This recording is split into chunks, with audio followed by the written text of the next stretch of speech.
Marvin Hagler, he lived up to our trust. Every time he got in that darn ring, we knew what he was going to give us. Everything.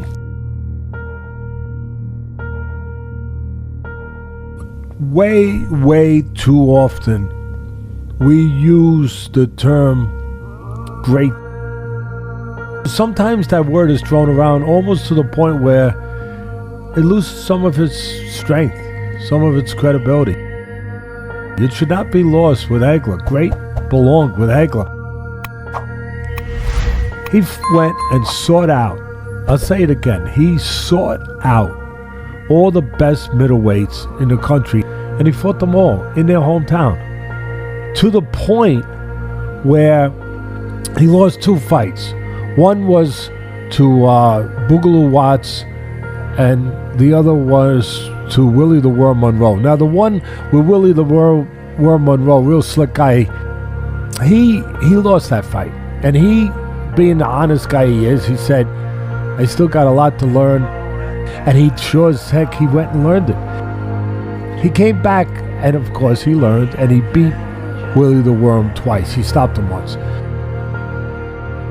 Sometimes you got to go into the fire to really forge that sword. You want a sword of steel that will stand up, that will not break in combat, no matter how difficult that combat is? Well, you have to forge it in fire. Hagler forged himself in fire, and he was the man of steel. He really was. I mean, he was Superman. Punches bounced off Marvin Hagler the way bullets bounced off Superman. I mean, that was Marvin Hagler.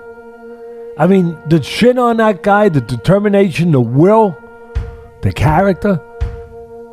He showed the attributes I talk about when I talk about true strength, true talent, true traits, true abilities are more than just the neon ones.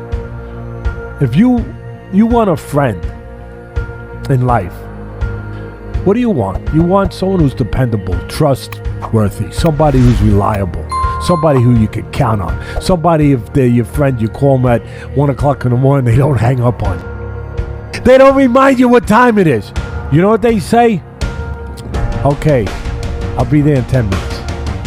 That's what you want.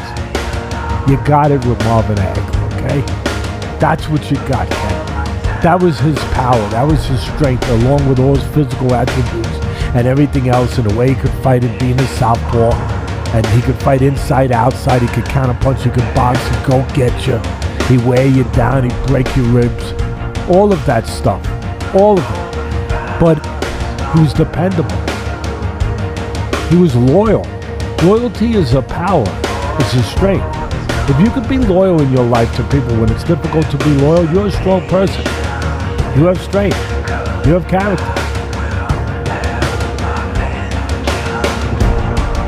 It will show itself. And it showed itself with Hagler. It was always there.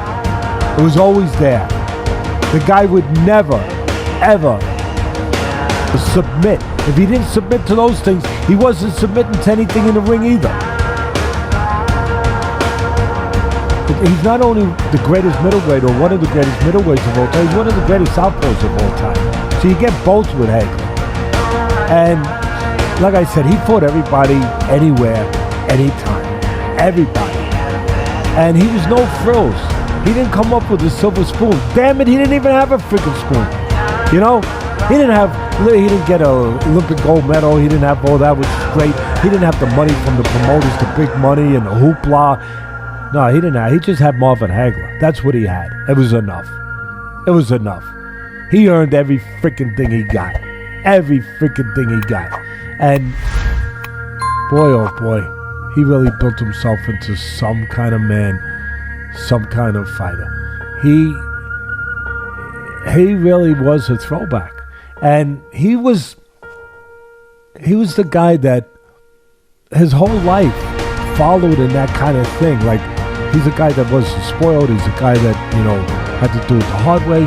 Well, sure enough, when he wins the title finally, I think it was in his 56th fight, when he wins the title finally, he has to go to England, and he fights Alan Minter, damn good fighter, good boxer, with all, hostile, obviously, fans against him, and he destroys Minter. He cuts him up. He takes him apart in 3 rounds, and again, consistent with what I'm describing, that nothing easy went to Marvin Hagler. He's got to now deal with a rainstorm of bottles, and they're throwing freaking bottles at. He wins the world title, the greatest moment of his life after going through everything, fighting all the top guys in Philly, going to everyone's hometown, dealing with everything, getting robbed, coming back, winning, and now he's got to have bottles thrown at him. They actually had to cover him up to get him out of there. And they ran out of there. They got out of there. But again, when you think about Marvin Hagler, that was it. Everything he did, he did it. He didn't do it the easy way. He didn't do it the easy way. This was a big loss for us. He left us way too early. Marvin Hagler, he was special. Trying to punch his way off the ropes. Hagler wants to keep it there. Goes to the body. Hagler throws low blows. Marvin Hagler wants to turn this into an alley war, and he's got another